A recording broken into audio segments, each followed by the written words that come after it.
The gymnasium was packed with over 3,000 people. The air smelled of sweat and anticipation. Marcus Chen stood in the corner, his hands wrapped in white tape, his heart pounding like a drum. He was 23 years old, worked at a construction site during the day and trained in a rundown boxing gym at night. Nobody knew his name. Nobody cared about his dreams. He was just another face in the crowd, another young man with big hopes and empty pockets. Across the ring stood Victor the Hammer Rodriguez. Everyone knew Victor. His face was on billboards across the city. His victories were legendary. For 15 years, he had dominated the boxing world. 48 fights, 48 wins, 32 knockouts. Sports channels played his highlights on repeat. Children wore shirts with his face printed on them. He was more than a boxer. He was an icon, a symbol of excellence, a living legend who seemed untouchable. The challenge had started 3 months earlier in the most unexpected way. Marcus was watching one of Victor's interviews on a small television at his gym. The reporter asked Victor if there was anyone he was afraid to fight. Victor laughed, his gold teeth flashing under the studio lights. He said he had fought everyone worth fighting. He said the new generation was soft, unprepared, lacking the hunger that made champions. He said he would fight anyone, anywhere, anytime, but nobody had the courage to step up. Marcus felt something ignite inside his chest. It was not anger exactly. It was something deeper, something that had been sleeping for years. He had grown up poor in the south side of the city. His father left when he was 7. His mother worked 3 jobs to keep food on the table. Marcus learned early that life did not hand out opportunities. You had to grab them even if your hands were bleeding. That night, Marcus made a video on his phone. The quality was terrible, the lighting bad, but his words were clear. He called out Victor Rodriguez. He said legends are made by facing challenges, not avoiding them. He said he might be nobody now, but he was willing to prove himself. He said if Victor was truly the greatest, he should have no problem accepting a challenge from someone with nothing to lose. Marcus posted the video online and went to bed, expecting nothing. The video went viral overnight. Within 24 hours, it had 5 million views. People shared it, commented on it, debated about it. Most people laughed at Marcus. They called him foolish, arrogant, delusional. They said he was seeking attention, trying to ride on Victor's fame. Some comments were cruel, calling him a clown who would get destroyed. But some people, a small group of believers, said they admired his courage. They said someone finally had the guts to challenge the legend. Victor's team saw the video. At first, they ignored it. They received challenges every week from unknown fighters seeking glory. But the video kept spreading. News channels picked it up. Social media influencers talked about it. People started asking Victor directly when he would respond. The pressure mounted until Victor had no choice but to acknowledge it. Victor made his own video response. He sat in his mansion, expensive watches on his wrist, championship belts displayed behind him. He smiled as he spoke. He said Marcus had courage, he would give him that. But courage without skill was just stupidity. He said he would accept the challenge not because Marcus deserved it, but because he wanted to teach the young generation a lesson about respect. He said the fight would happen in 3 months. He said Marcus should use that time to get his affairs in order. The announcement shocked everyone. Promoters jumped at the opportunity. This was pure gold, a David versus Goliath story that would sell millions of pay-per-view tickets. They called it Legend versus Nobody. Marketing campaigns flooded the streets. Billboards showed Victor's muscular frame next to Marcus's ordinary build. The message was clear. This would be a massacre. Marcus quit his construction job. He needed every hour for training. His coach, an old man named Ray, who had trained fighters for 40 years, took him under his wing. Ray had seen something in Marcus from the first day he walked into the gym 2 years ago. It was not his technique, which was rough. It was not his power, which was average. It was his eyes. They held a fire that could not be taught. Training was brutal. Marcus woke up at 4 in the morning and ran 10 miles through the dark streets. He spent hours hitting the heavy bag until his knuckles bled through the tape. He sparred with anyone willing, taking punches, learning to move, building his endurance. Ray pushed him harder than he had ever pushed anyone. He said talent could take you far, but heart could take you all the way. He said Victor had talent, but Marcus had something Victor lost years ago: desperation. The media circus grew bigger every day. Reporters followed Marcus everywhere.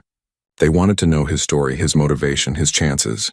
Most articles were negative, painting him as a naive kid chasing impossible dreams. Sports analysts gave their predictions. Every single one picked Victor to win. Some said it would end in the first round. Others gave Marcus until the third round at most. Nobody gave him a real chance. Marcus read the articles but tried not to let them affect him. His mother was worried. She begged him not to fight. She said she could not bear to watch him get hurt. Marcus hugged her and promised he would be careful. But deep inside, he knew this fight was about more than winning or losing. It was about proving that ordinary people could do extraordinary things. It was about showing that legends could be challenged, that nobody should be considered untouchable. The final weeks before the fight were intense. Marcus refined his strategy with Ray. They watched hours of Victor's old fights, studying his patterns, looking for weaknesses. Victor was powerful but predictable. He relied on his strength and reputation to intimidate opponents. Ray believed that if Marcus could survive the early rounds, if he could weather the storm, he might find an opening.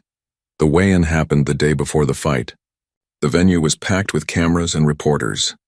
Victor walked in first, surrounded by his team, wearing designer clothes, looking like a movie star. He was confident, relaxed, smiling for the cameras. When he stepped on the scale, the crowd cheered. 210 pounds of pure muscle. Marcus walked in alone. He wore simple gym clothes. No entourage, no fancy entrance. When he stepped on the scale, the room was quieter. 205 pounds. He looked across at Victor. Their eyes met. Victor smirked and said something under his breath that made his team laugh. Marcus did not react. He simply stared back, his face calm, his mind focused. Now standing in the ring, Marcus could feel the weight of the moment. The referee called both fighters to the center. He explained the rules, but Marcus barely heard him. His entire focus was on Victor, who looked amused, like this was just another easy payday. The referee asked if they were ready. Both fighters nodded. The bell rang and 3,000 people held their breath. The first round began with Victor moving forward like a predator. His steps were confident, calculated, each movement showing years of experience. Marcus kept his distance, circling around the ring, his guard high. He could feel his heart racing, but forced himself to breathe steadily. Ray had told him the first round would be crucial. Survive it, and the crowd would start to doubt. Survive it, and Victor might start to worry. Victor threw the first punch, a heavy jab that cut through the air like a blade. Marcus slipped it barely. The force of the punch created wind against his face. The crowd gasped. Victor smiled and threw another combination. Left jab, right cross, left hook. Marcus blocked the first two, but the hook caught him on the shoulder, sending a shock of pain down his arm. He stumbled back but kept his footing. The commentators were already making their predictions. One said Marcus looked terrified. Another said his defense was amateur at best. They discussed how long he would last. Not if he would lose, but when. The cameras focused on Victor, showing his confidence, his power, his absolute control of the ring. Marcus was barely mentioned, treated as just an obstacle in Victor's path. But something strange was happening. Marcus was still standing. 30 seconds passed, then 1 minute, then 2. Victor increased his aggression, throwing heavier punches, trying to land the knockout blow that everyone expected. But Marcus moved, ducked, blocked, survived.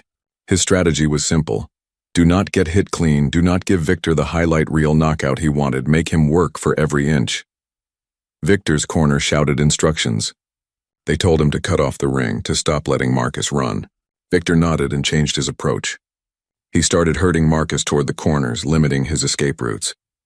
Marcus found himself trapped against the ropes. Victor unleashed a brutal combination, 6 punches in rapid succession. The crowd roared, sensing the end was near.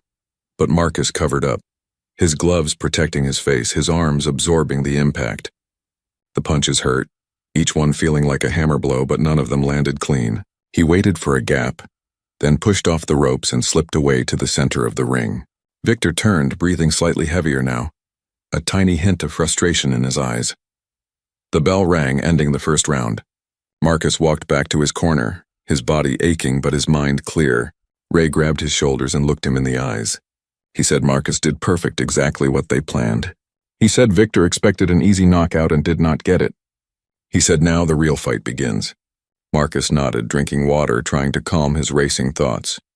Across the ring, Victor sat on his stool, his team working on him.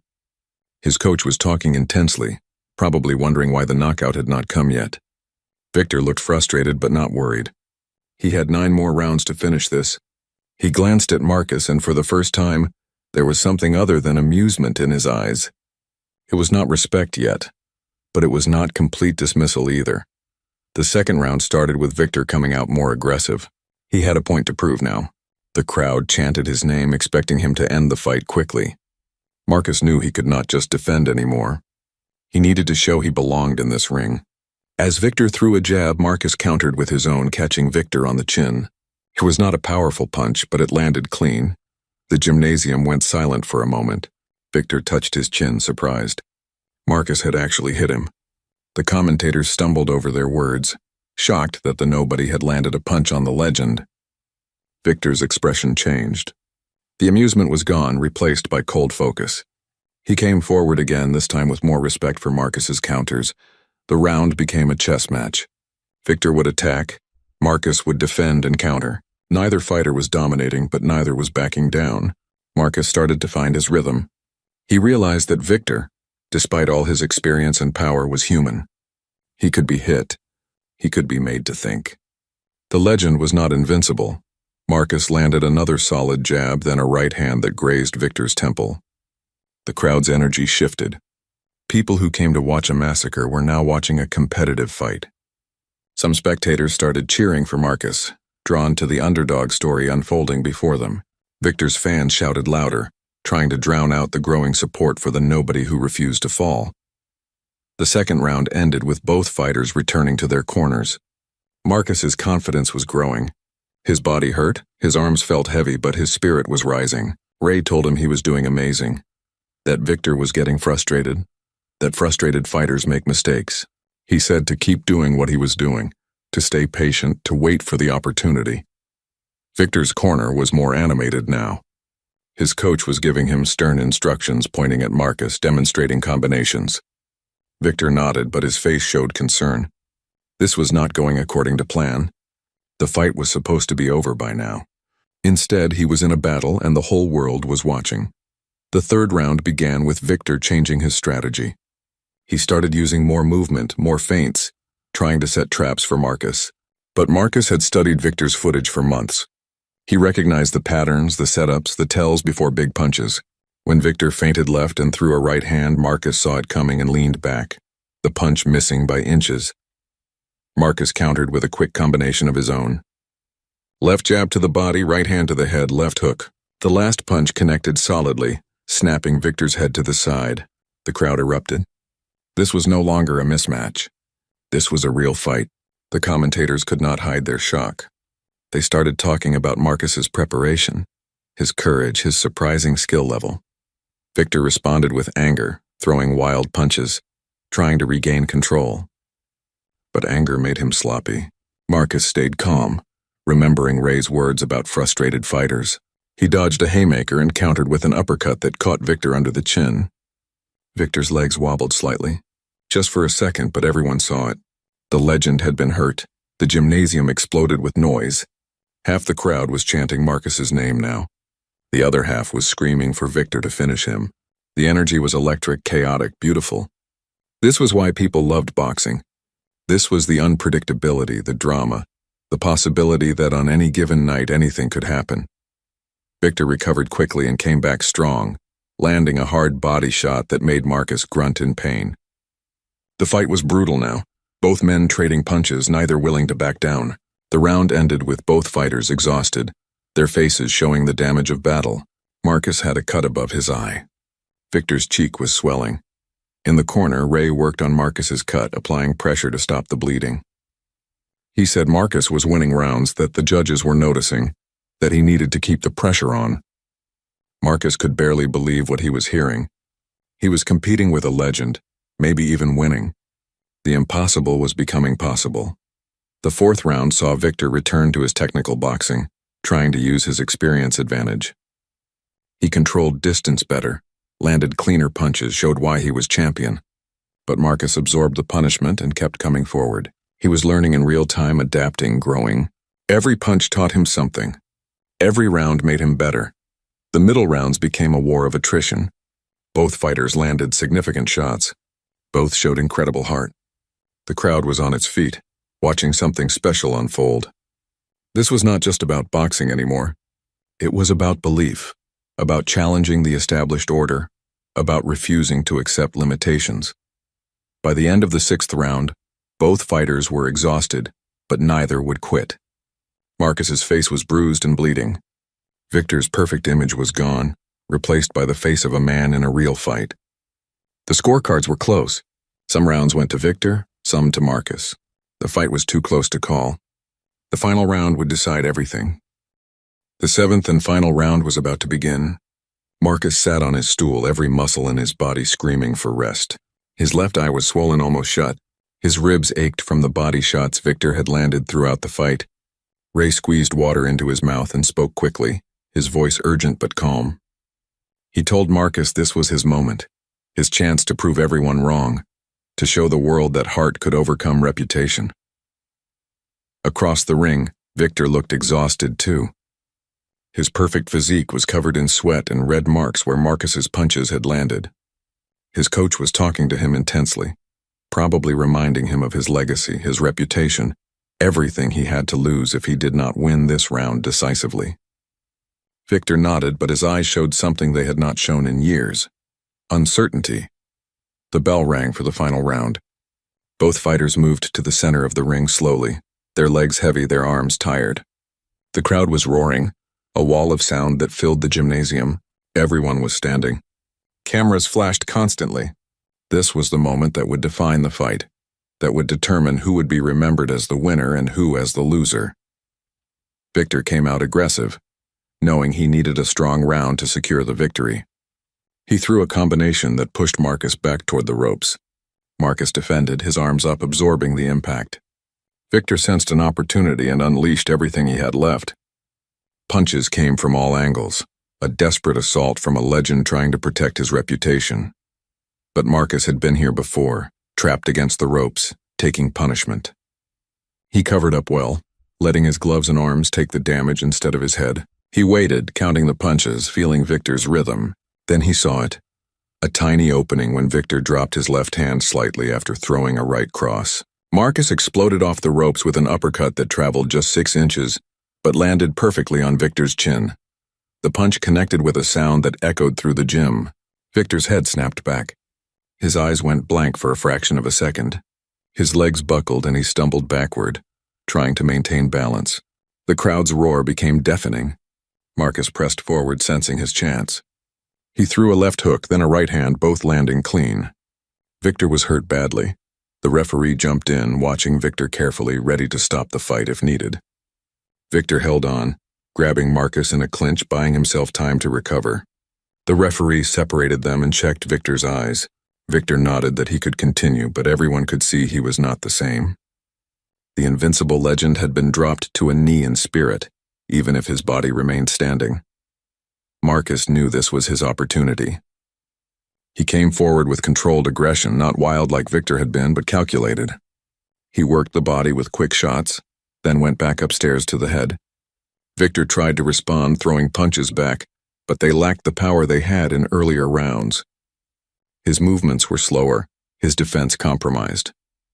With 1 minute left in the fight, Marcus landed another significant combination. A jab set up a straight right hand that caught Victor flush on the nose. Blood exploded from Victor's face, streaming down his chin, staining his chest. The referee called time and brought the doctor to check on Victor. The doctor looked at the bleeding, asked Victor some questions, then nodded to the referee. The fight could continue. 30 seconds remained. Both fighters knew the finish line was close. Victor, showing the heart that made him a legend, came forward one last time. He threw everything he had left, wild punches fueled by pride and desperation. Some landed, catching Marcus on the arms and shoulders. Marcus fired back, both fighters exchanging in the center of the ring, neither giving an inch. The final 10 seconds arrived. The crowd counted down together, their voices united. 10, 9, 8. Marcus and Victor stood toe-to-toe, throwing punches until the very end. 7, 6, 5. Both fighters were running on pure willpower now, their bodies pushed beyond normal limits. 4, 3, 2. One final exchange, both landing simultaneously. The bell rang. The fight was over. Both fighters stood there for a moment, barely able to process what had just happened. Then, in a moment of pure respect, Victor walked over to Marcus and embraced him. The crowd erupted in applause. Enemies for 7 rounds now showing mutual respect for the battle they had just shared. The fighters returned to their corners while the judges tallied the scorecards. The tension in the gymnasium was unbearable. 3 judges would decide the outcome. Marcus sat on his stool, barely able to keep his eyes open. Ray told him he had done something incredible, that win or lose he had proved himself. Marcus nodded, too exhausted to speak. Victor stood in his corner, his team working to stop the bleeding from his nose. He looked at Marcus across the ring with new eyes. This was not the easy opponent he had expected. This was a true fighter who had pushed him to his absolute limits. Regardless of the decision, Victor knew his reputation would never be the same. The ring announcer climbed through the ropes holding the scorecards. The crowd went silent, everyone holding their breath. The announcer's voice boomed through the speakers. He reminded everyone that this had been a scheduled 7-round bout, that all 3 judges had scored the fight independently. He dragged out the announcement, building the drama. Marcus's heart pounded so hard he could hear it in his ears. His entire life had led to this moment. Every early morning run, every punch thrown in that rundown gym, every sacrifice he had made was about to be validated or dismissed. He thought about his mother watching somewhere in the crowd, probably crying regardless of the outcome. He thought about Ray, who had believed in him when nobody else did. The announcer began. The first judge scored the fight 70-63. The crowd gasped, but the announcer had not said who won yet. The second judge scored it 69-66. The scores were close, which meant the fight could go either way. Everything depended on the third judge. The entire gymnasium felt like it might explode from the tension. The announcer paused for dramatic effect, then raised his voice. The winner by split decision and still maintaining his undefeated record. The crowd erupted before he could finish. Some people were cheering, others were booing. Confusion spread through the gymnasium. Marcus could not hear the final words over the noise. The referee walked to the center of the ring. He grabbed Victor's hand and raised it in the air. Victor had won by split decision. 2 judges gave him the fight by narrow margins, while 1 judge had scored it for Marcus. The legend had survived, his undefeated record intact, but just barely. Marcus stood frozen, processing the decision. He had lost. After everything, after pushing himself beyond his limits, after giving the performance of his lifetime, the judges had given the fight to Victor. He felt Ray's hand on his shoulder, heard his coach telling him he should be proud that he had done something amazing. But in that moment, all Marcus felt was emptiness. Victor walked over to Marcus again. This time there were no cameras forcing the moment. Victor looked Marcus in the eyes and said something quiet that only Marcus could hear. He said Marcus was the toughest opponent he had ever faced, that he had earned his respect, that their fight would be remembered forever. He said Marcus was no longer a nobody. He was a fighter. The words meant something, but they did not ease the pain of losing. Marcus nodded and shook Victor's hand, then left the ring. The crowd gave him a standing ovation as he walked down the aisle, people reaching out to touch him, to congratulate him, to let him know they had witnessed something special. But Marcus barely noticed. His dream of defeating the legend had fallen short. In the locker room, away from the cameras and the crowd, Marcus finally broke down. The emotions he had held back for months came flooding out. Ray sat next to him, saying nothing, just being present. Sometimes there are no words that can fix the pain of coming so close and falling short. Sometimes you just have to feel it. The hours after the fight were a blur for Marcus. The doctors checked him over, documenting his injuries. Bruised ribs, a cut above his eye that required stitches, swollen hands, a possible minor concussion. His body was a map of the battle he had just survived. Every movement hurt. Every breath reminded him of the punishment he had taken. His phone started buzzing uncontrollably. Hundreds of messages, thousands of notifications. But Marcus could not bring himself to look at them. He sat on the bench in the locker room, wrapped in a towel, staring at the concrete floor. Ray had left to handle the media, to explain what had happened, to represent Marcus in the chaos that always follows a major fight. His mother finally found her way into the locker room. She had been crying, her mascara running down her cheeks. She rushed to Marcus and hugged him carefully, aware of his injuries. She told him she was proud, that he was her champion regardless of what the judges said. Marcus hugged her back but said nothing. Words felt impossible right now. Outside the locker room, the media circus was in full swing. Reporters were calling the fight the upset that almost was, the night a nobody almost became somebody. Sports channels were replaying the highlights, analyzing every round, debating the judge's decision. Some commentators said Victor clearly won, that his experience in championship rounds secured the victory. Others argued that Marcus had done enough, that his performance deserved the win. The controversy was immediate and intense. Social media exploded with opinions. The hashtag #MarcusRobbed started trending within an hour.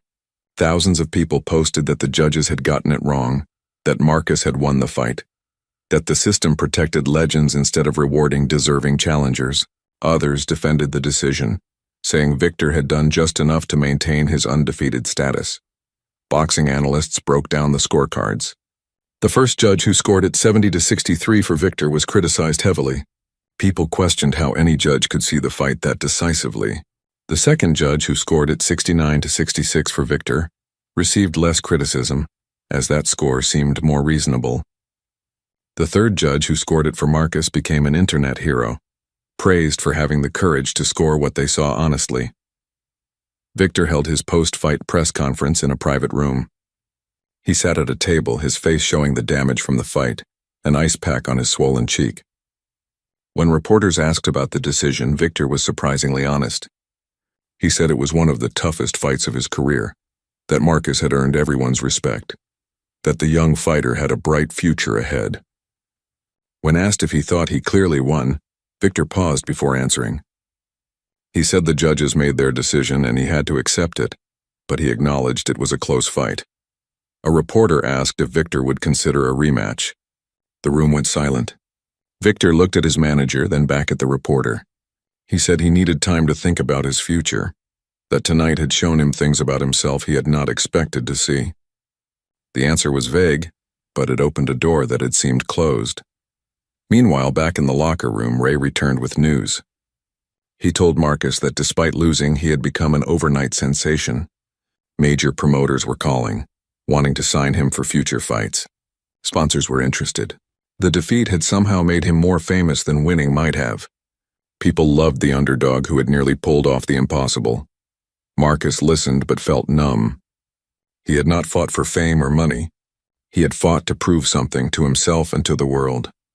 The judge's decision felt like that proof had been denied. Ray understood.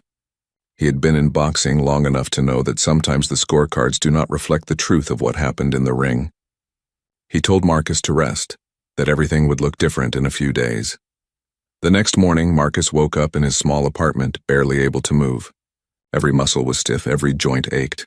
He looked in the mirror and barely recognized himself. His face was swollen and discolored, his eye purple and puffy. This was the cost of chasing dreams, the physical price of refusing to accept limitations. He finally checked his phone. The messages were overwhelming. Friends he had not talked to in years were reaching out. Strangers were sending encouragement. Media outlets wanted interviews. His inbox was full of opportunities that would have seemed impossible just a week ago. But one message stood out from all the others. It was from Victor Rodriguez. The message was simple but powerful.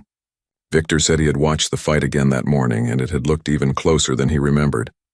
He said Marcus had exposed weaknesses that Victor thought he had eliminated years ago. He said if Marcus was interested, they should talk about what comes next. He left a phone number. Marcus stared at the message for a long time. Part of him wanted to delete it, to move on and never think about that fight again. But another part, the part that had made him challenge Victor in the first place, was curious. What did the legend want to talk about? Was he offering advice? A rematch? Something else entirely?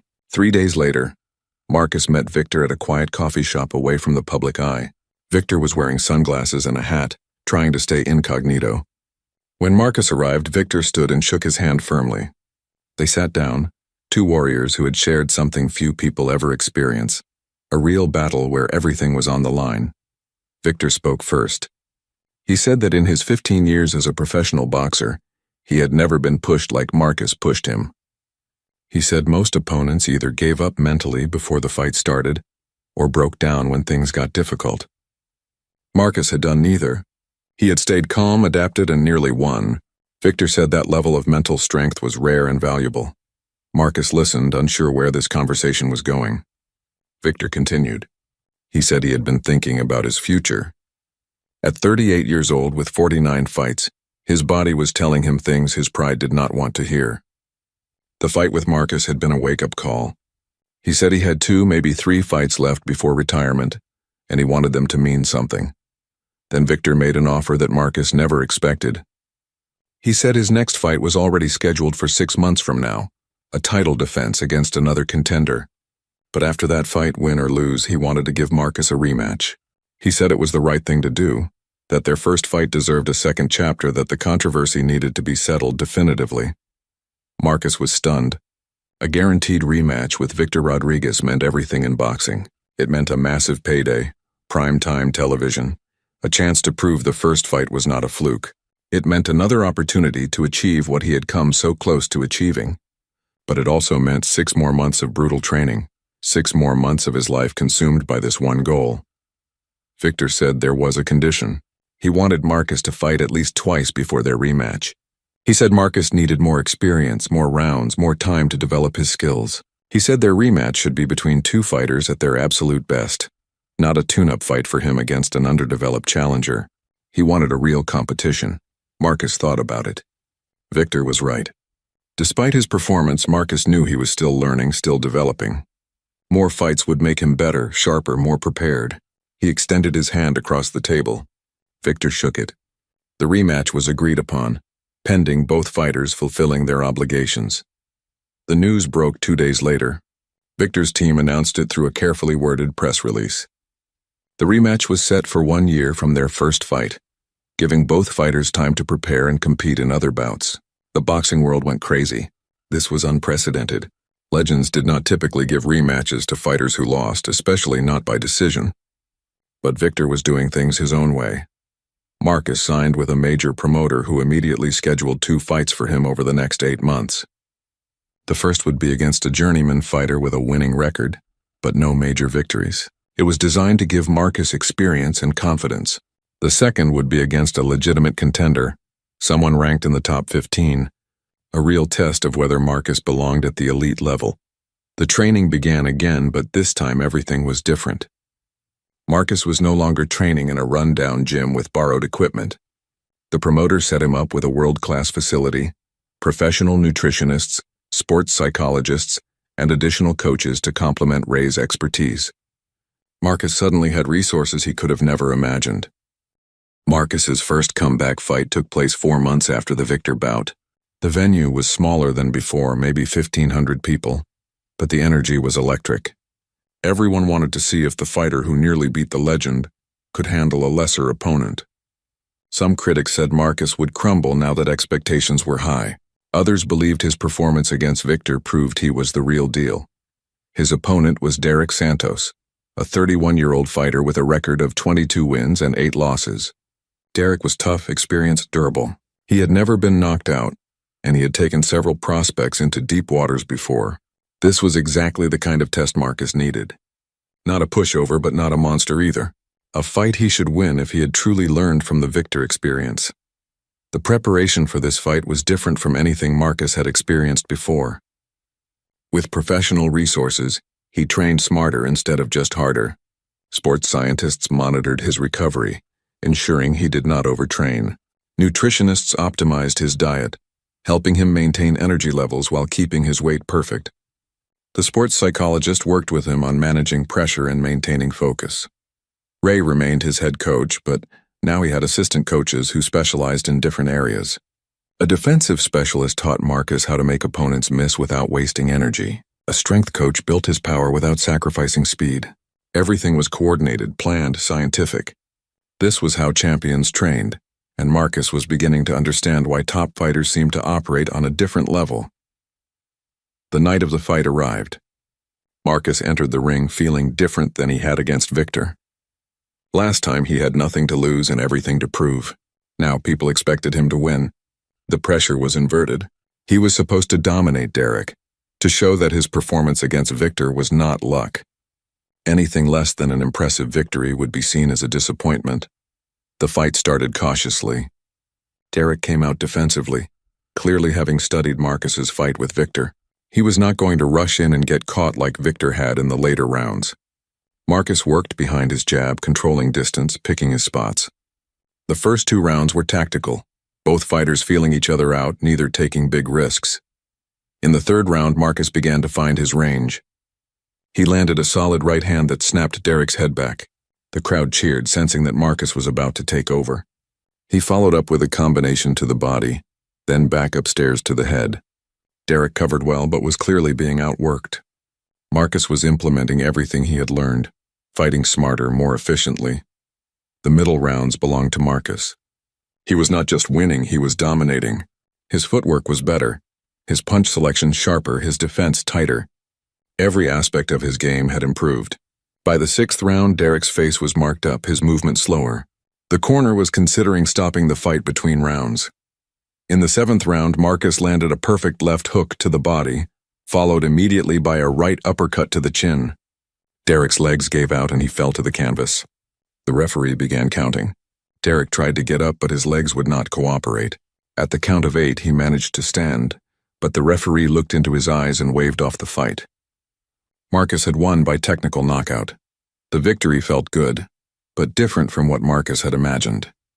It was professional, workmanlike, exactly what was supposed to happen. The crowd cheered and Marcus raised his arms in victory, but there was no fairy tale drama like there had been with Victor. This was simply a fighter doing his job, taking care of business, moving forward. In the post-fight interview, reporters asked if this win gave him confidence for the Victor rematch.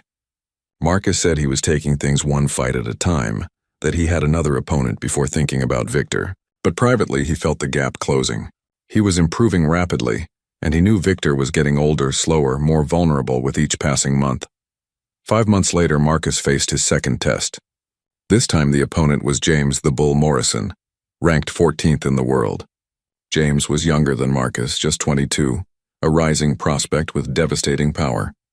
He had knocked out his last 5 opponents, all in the first 3 rounds. This was a legitimate threat, a fighter who could derail Marcus's plans if taken lightly. The build-up to this fight was more intense. Sports media covered it extensively, framing it as a clash between 2 futures of boxing. Would Marcus, the fighter who nearly beat the legend, prove he was truly elite? Or would James, the young knockout artist, show that Marcus's moment against Victor was a fluke? The narrative was set, and both fighters felt the weight of expectations. Marcus trained even harder for this fight.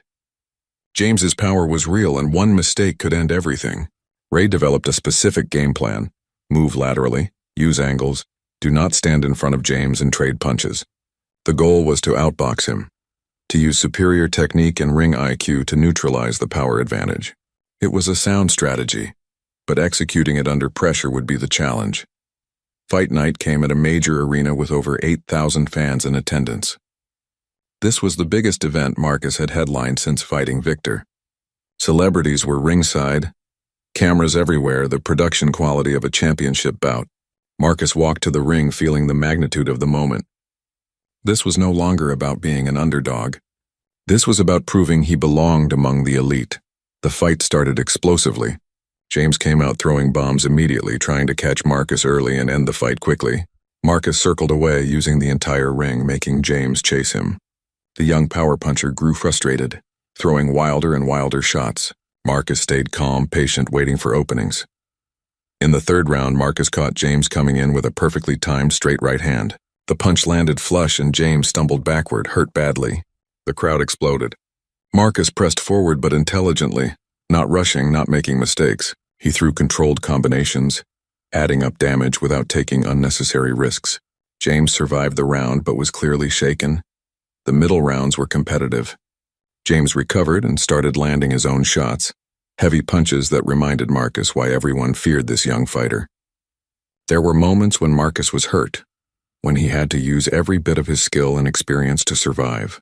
This was a real fight, a test of everything he had learned. In the 9th round, Marcus caught James with another perfect counter, this time a left hook that landed right on the chin. James went down hard. The referee began counting. James got up at 7, but his legs were unsteady. The referee let the fight continue, but James was done. Marcus closed the distance and landed a series of punches that forced the referee to step in and stop the contest. Marcus had won again, this time against a legitimate world-ranked opponent. The victory was significant, proving that his performance against Victor was not luck. He was a real contender, someone who could compete with anyone. The boxing world took notice.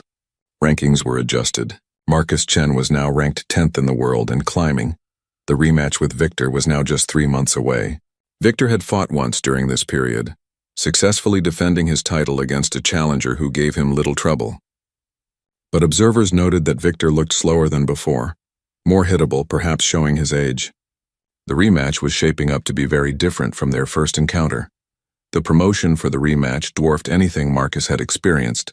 This was now a massive event, one of the biggest fights of the year. The narrative had evolved from legend versus nobody to champion versus rising star. Victor was still the favorite, but not overwhelmingly so. The betting odds reflected genuine uncertainty about the outcome. Marcus moved into training camp 8 weeks before the fight. This time he knew exactly what to expect. He had been in the ring with Victor before, felt his power, understood his patterns. The mystery was gone, replaced by familiarity. Ray designed the training specifically around the rematch, studying film from their first fight, identifying areas where Marcus had struggled and needed improvement. The psychological warfare began through media interviews. Victor maintained that he would win more convincingly this time, that Marcus had caught him by surprise in their first fight, but that would not happen again. Marcus responded calmly, saying the first fight proved he could compete at the highest level, and that he had improved significantly since then while Victor had gotten older. The contrast between their preparations became a storyline. Marcus was in his prime at 24, getting better with each fight. Victor was 39, at the tail end of a legendary career, trying to prove he still had enough left. Age versus youth, experience versus hunger, the old guard versus the new generation. Every great sports story boiled down to fundamental conflicts, and this fight had them all. The final week before the rematch felt like living in a pressure cooker. Media obligations consumed Marcus's days. Interview after interview, photo shoot after photo shoot, press conferences where he and Victor faced each other across tables while cameras flashed and reporters shouted questions. The attention was overwhelming, but Marcus had learned to handle it. He was no longer the nervous nobody who had challenged a legend. He was a serious contender with a legitimate chance to win. The final press conference took place 2 days before the fight. The venue was packed with media from around the world. This was no longer just a boxing match. It had become a cultural moment, a story that transcended sports. Victor arrived first, looking sharp in an expensive suit, his confidence radiating through the room. When Marcus entered, the energy shifted. The room split between Victor's longtime fans and the growing number of people who had adopted Marcus as their champion. The moderator asked standard questions about preparation and strategy. Both fighters gave diplomatic answers, unwilling to reveal too much. Then a reporter asked Victor directly, did he think Marcus deserved the rematch? The room went silent. Victor paused, choosing his words carefully. He said Marcus had earned everything he received, that their first fight was competitive enough to warrant a second meeting, and that he looked forward to settling any doubts about who the better fighter was. Marcus was asked if he felt pressure going into the rematch. He answered honestly. He said of course there was pressure, but pressure was a privilege. It meant people cared, meant the fight mattered. He said a year ago he was a construction worker nobody knew. Now he was fighting for a championship in front of millions. He said he would embrace the pressure and use it as fuel. The face-off at the end of the press conference was intense. Both fighters stood inches apart, staring into each other's eyes. No words were spoken. No theatrical pushing or shouting. Just two men who understood they were about to enter into something primal and pure. A test of skill, will, and heart. The cameras captured every angle, and the image would be plastered across every sports website and newspaper in the world. That night, Marcus struggled to sleep. His mind replayed scenarios, strategies, possibilities. What if Victor came out differently than expected? What if the judges favored the champion again? What if this was his only chance and he fell short? Ray had told him to trust his preparation, to trust himself. But doubt is a persistent enemy, especially when so much is at stake. The morning of the fight arrived. Marcus woke early and went through his routine. Light breakfast, meditation, visualization exercises. He watched film one last time, studying Victor's recent fight, looking for any new tendencies or signs of decline. He saw them. Victor's reflexes were slower. His feet were not as quick. Small things, but in a sport measured in fractions of seconds, small things mattered. The weigh-in was a formality at this point. Both fighters made weight easily. But the energy in the room was different from their first weigh-in. Last time, Victor had been amused, almost dismissive. This time he was serious, focused, showing the respect that Marcus had earned. When they faced off for the final time before the actual fight, Marcus felt zero intimidation. He belonged here, and everyone knew it. The hours before the fight moved slowly. Marcus arrived at the arena early, wanting to feel the space, to walk the ring, to settle his nerves. The venue was enormous, 20,000 seats. His dressing room was 5 times the size of the one from their first fight. Everything about this event was bigger except the ring. That remained 20 feet by 20 feet, the same dimensions where all truth gets revealed. Ray arrived with the team. They went through the final preparations. Hands wrapped carefully, gloves laced tight. Ray gave a speech, simple and powerful. He said Marcus had come further than anyone could have imagined. He said the boy from the South Side who used to work construction was now minutes away from possibly becoming a champion. He said regardless of what happened, Marcus should be proud. Then he added, but let us go win this fight. The walk to the ring felt surreal. Music blasted through the speakers, lights flashing in synchronized patterns. The crowd was a living thing, roaring and chanting. Half the arena screamed Marcus's name. The other half chanted for Victor. The energy was electric, chaotic, beautiful. Marcus climbed through the ropes and stood in his corner, taking it all in, knowing this was the moment his entire life had built toward. Victor's entrance was spectacular. As the defending champion, he came out last, his music thundering through the sound system, fireworks exploding on the stage. He walked slowly, soaking in the moment, his face a mask of determination.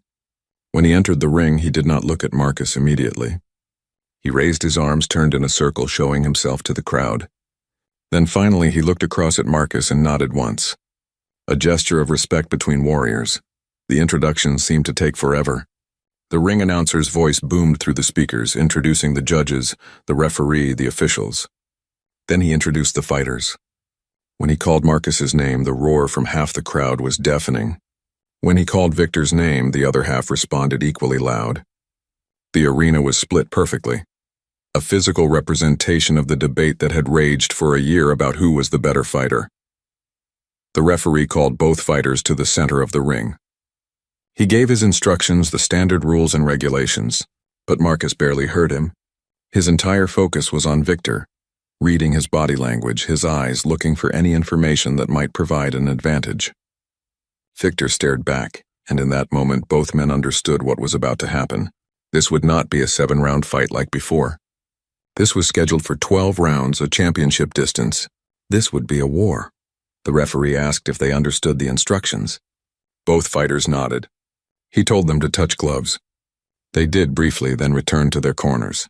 The crowd was on its feet, the noise level almost painful. Marcus's mouthguard was inserted. His corner cleared from the ring. Across from him, Victor was going through the same final preparations. The bell rang. The rematch had begun. Both fighters moved to the center of the ring more cautiously than in their first fight. They had immense respect for each other now, knowledge of what the other could do. Victor threw the first jab, testing distance. Marcus slipped it and returned his own. The chess match had started. The early rounds were tactical, both fighters being smart, not taking unnecessary risks.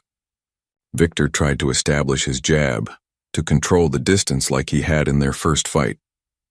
But Marcus was better now, more experienced.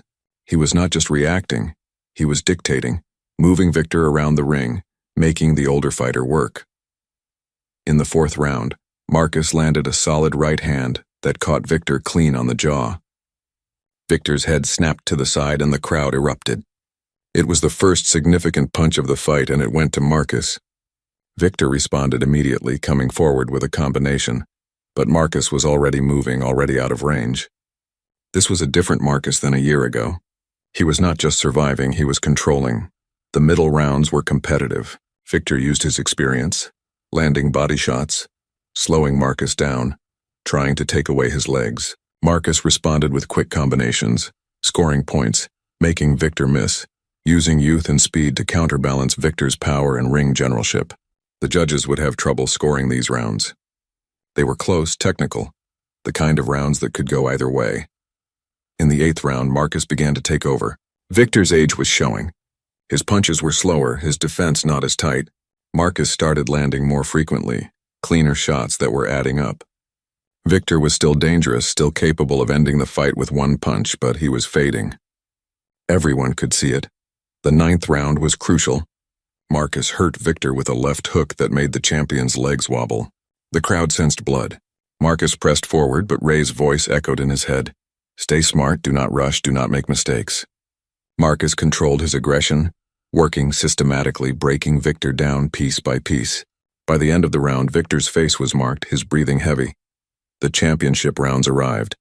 Victor, showing the heart of a true champion, came out for the 10th round with renewed energy. He knew he needed a knockout or at least dominant rounds to win on the scorecards. He took risks, throwing big punches, trying to land something decisive. Some punches landed, hurting Marcus, reminding him that legends are most dangerous when desperate. But Marcus weathered the storm. He had been here before, had taken Victor's best shots and survived. The 11th round saw Marcus regain control, landing combinations, moving beautifully, boxing like a true champion. Victor was exhausted now, running on fumes and pride. The final round was approaching, and Marcus knew he was ahead on the scorecards. The bell rang for the 12th and final round. This was it, 3 minutes that would determine everything. Marcus came out of his corner knowing he was likely ahead on the scorecards, but Ray had warned him not to coast. He needed to win this round decisively, to leave no doubt in anyone's mind about who deserved the victory. Victor emerged for the final round with the desperation of a champion who could feel his legacy slipping away. He had given everything to boxing for 20 years, had built an empire on his undefeated record, and now a kid from the construction site was threatening to tear it all down. He came forward aggressively, throwing punches with bad intentions, trying to land the miracle shot that would save his championship. Marcus stood his ground. He had spent a year preparing for this moment, and he was not going to run away now. He met Victor in the center of the ring, and they exchanged punches, both fighters landing significant shots. The crowd was on its feet, the noise level shaking the arena. This was what people paid to see. 2 warriors leaving everything in the ring. 90 seconds remained in the fight. Marcus landed a perfect combination, a jab followed by a straight right that caught Victor flush on the chin. Victor stumbled backward, his legs betraying him. Marcus pressed forward, sensing the finish. He threw a left hook that connected solidly, then another right hand. Victor was hurt badly, covering up, trying to survive. The referee watched closely, his hand hovering near Victor's shoulder, ready to stop the fight if necessary. But Victor was a champion, and champions do not go down easily. He grabbed Marcus in a clinch, buying himself precious seconds to recover. The referee separated them and checked Victor's eyes. Victor nodded that he could continue, but everyone knew he was hanging on by sheer willpower. 60 seconds left. Marcus came forward again, methodical now, not wild. He threw calculated punches, working the body, then back upstairs to the head. Victor tried to respond, but his punches lacked power. He was exhausted, hurt, running on empty. The end was near, and everyone in the arena could feel it. 30 seconds remained. Marcus landed another crushing right hand that snapped Victor's head back violently. Victor's mouthpiece flew out, spinning through the air in slow motion. The referee called time, retrieved the mouthpiece, and checked on Victor again. Victor insisted he could continue. The referee allowed it, but positioned himself closer, ready to intervene. The final 15 seconds. Marcus knew he had won. The scorecards were no longer relevant. He had dominated this fight, hurt Victor multiple times, and was seconds away from achieving his dream. But he did not celebrate early. He remained focused, professional, throwing punches until the very end. The final bell rang. The fight was over. Marcus raised his arms in victory, certain of the outcome this time. There would be no controversy, no split decision, no doubt. He had beaten the legend clearly and definitively. Ray jumped into the ring and hugged him, tears streaming down the old coach's face. They had done it together, the kid from the streets and the coach who believed in him. Victor stood in his corner, his team surrounding him, offering comfort. He knew what had just happened. After 20 years, 49 fights, 49 wins, his undefeated record was about to end. He looked across the ring at Marcus, and in his eyes was not anger or resentment, but something else. Acceptance. Perhaps even relief. He had given everything to maintain perfection, and the weight of that burden was finally being lifted. The judges' scorecards were collected. The crowd waited, but this time there was little suspense. Everyone knew what was coming. The ring announcer climbed through the ropes, microphone in hand. He announced the scores: 119 to 109, 118 to 110, 117 to 111. All three judges scored the fight decisively for Marcus Chen. He was the new champion. The referee took Marcus's hand and raised it high in the air. The championship belt was brought into the ring and wrapped around Marcus's waist. Camera flashes exploded from every direction. The roar from the crowd was deafening. Marcus stood in the center of the ring, the belt around his waist, unable to fully process what had just happened. The nobody had become somebody. The dreamer had achieved his dream. Victor walked over one final time. He embraced Marcus, whispering something in his ear that the cameras and microphones could not capture. Later, Marcus would tell reporters that Victor said, "You earned this. Take care of the title." Then Victor raised Marcus's arm himself, a symbolic passing of the torch, the old champion acknowledging the new champion in front of the world. The post-fight interviews were emotional. Marcus, still in shock, struggled to find words. He thanked Ray, his mother, everyone who believed in him when he was just a construction worker with an impossible dream. He thanked Victor for giving him the opportunity, for showing him what it took to be great. He promised to be a worthy champion, to defend the title with honor. Victor's interview was dignified and graceful. He said he had no excuses, that Marcus was the better fighter tonight. He said his time had come to an end, and he was at peace with it. When asked if he would retire, Victor said he needed time to think, but it was probably time to step away. He had given boxing everything, and boxing had given him everything in return. Now it was time for the next generation to carry the sport forward. The days following the fight were a whirlwind. Marcus appeared on national television shows, gave countless interviews, attended celebration parties.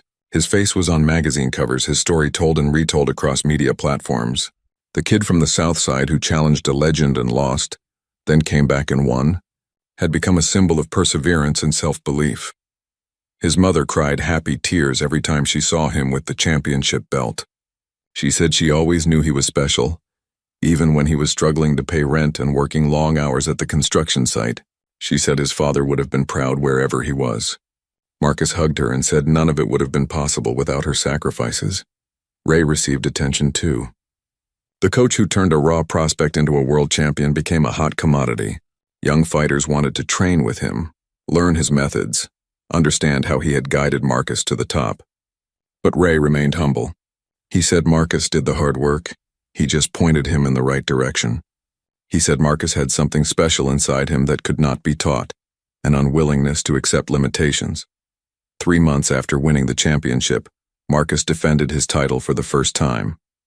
He won convincingly, showing that his victory over Victor was not a fluke. He was a legitimate champion, one who intended to reign for years. The sporting world embraced him. He became a crossover star, appearing in commercials, on talk shows, at charity events. But he never forgot where he came from. Marcus started a foundation to help underprivileged kids pursue their dreams in sports. He donated money to rebuild the rundown gym where he had trained before becoming famous. He went back to his old neighborhood and talked to young people, telling them that circumstances did not determine destiny, that with hard work and belief, impossible things could become possible. Victor announced his retirement 6 months after their rematch. He did so in a press conference that was more celebration than mourning. He said he had accomplished everything he set out to accomplish in boxing. He said losing to Marcus was not a tragedy but a beautiful ending to his story. He said every champion's reign must end eventually, and he was grateful his ended against someone worthy. He said he would stay involved in boxing as a promoter and mentor, helping the next generation achieve their dreams. The two men remained in contact. They had shared something profound, a rivalry that elevated both of them. They occasionally trained together, Victor giving Marcus advice, Marcus keeping Victor connected to the sport they both loved. Their relationship evolved from adversaries to mutual respect. to something resembling friendship. Years later, when people asked Marcus about the most important moment in his career, he did not point to winning the championship. He pointed to the moment he decided to make that first video challenging Victor. He said that decision changed everything. It forced him to believe in himself, to take a risk, to step into the arena knowing he might fail but being willing to try anyway. He said the first fight, the one he lost on a split decision, was more important than the rematch he won. Losing taught him what winning could not. It taught him resilience, patience, the value of improvement. It taught him that setbacks are not endings but setups for comebacks. It taught him that judges' scorecards do not define who you are, that true victory comes from knowing you gave everything you had. Marcus defended his title 6 times over the next 3 years, cementing his legacy as a great champion in his own right. But he never forgot the lesson Victor taught him. Eventually, someone younger and hungrier will come along. When that day arrived, when a young challenger emerged with fire in his eyes and a video calling him out, Marcus smiled. He remembered being that young challenger. He remembered the hunger, the desperation, the willingness to risk everything. The cycle continues. Legends rise, get challenged, sometimes fall. New legends emerge from the ashes of old ones. It is the nature of competition, the beauty of sports, the truth about life.